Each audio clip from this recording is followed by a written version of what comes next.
Olá, alunos do Berger, tudo bem? Alunos do oitavo 02 do Berger. Gente, então essa semana vocês estão recebendo aí o material para vocês estudar, né? Já receberam nessa segunda-feira. Então o professor Atílio vai falar um pouquinho sobre esse material que vocês estão recebendo, tá? Então olha aqui, ó. Vocês estão recebendo um primeiro texto que fala da sociedade brasileira pós-independência, tá? Então esse texto que vocês estão lendo, esse texto está dizendo o seguinte, que em 1822 o Brasil tinha uma população de 4 milhões de habitantes. E destes aí, 30% eram escravizados.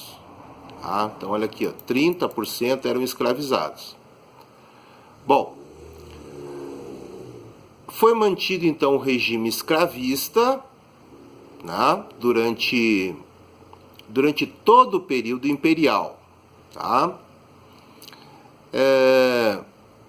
Haviam também pessoas livres, pobres. Olha só o que fala aqui, ó.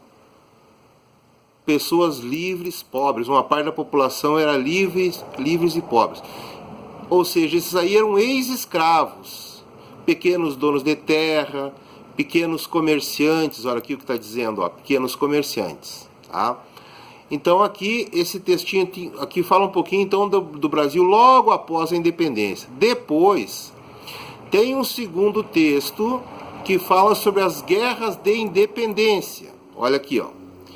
Então diz, ó, primeiro parágrafo, que a independência não foi aceita pacificamente, tá? Então houve luta, tá? Muitos oficiais militares, né, resistiram, né, contra a independência declarada pelo Dom Pedro I, aqui, ó, tá dizendo, ó, Dom Pedro I, tá? Aqui o nomezinho dele, ó. Tô clicando aqui, não tô conseguindo acertar aqui, ó. Acertei. Bom, essas tropas aí se enfrentaram em algumas batalhas, tá? No ano de 1822, ó, 22 e 23. Foram batalhas importantes, tá? O governo brasileiro teve que comprar armas e navios de guerra para enfrentar esses revoltosos, né?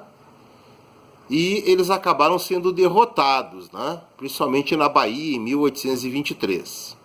Muito bem. Bom, depois continua falando ali aqui sobre os significados da independência.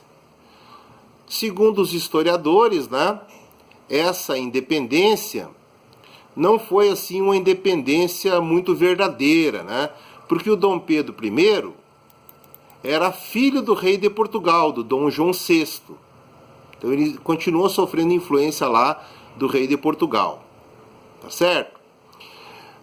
O que mais que vai dizer aqui de importante? Diz aqui que alguns historiadores, né, criticam essa nossa independência. Aí fala da nossa primeira constituinte, que ela foi feita em 1824. Então primeiro teve uma assembleia que tentou fazer essa constituição, fizeram, o imperador não gostou, o Dom Pedro I não gostou dessa constituição, aí ele manda cancelar essa constituição, ele manda cancelar e manda prender os constituintes. Olha que situação. E aí ele vai nomear um grupo de pessoas, de amigos, gente da confiança dele, para fazer uma constituição de acordo com o que ele queria. Então é por isso que se diz que essa primeira constituição, ela foi outorgada. Então o imperador, ele obrigou as pessoas a obedecer a constituição que ele mandou um grupo de pessoas da confiança dele fazer. Ó. Essa constituição, ela tinha um poder moderador, tá? Olha aqui, ó, um poder moderador, um poder legislativo, um poder executivo e um poder judiciário. Ela dava muito poder para o imperador porque ele tinha dois poderes, ó, o executivo e o moderador. Muito bem, então essa constituição que agradou o imperador desagradou muita gente, ó. No Nordeste houve uma grande revolta, um movimento de separação que ganhou o nome de Confederação do Equador. Leio aí com calma, ó. Foi um movimento bem importante lá no Nordeste, né? E eles pensaram até em criar um novo país lá no Nordeste. Eles estavam realmente doidões, né?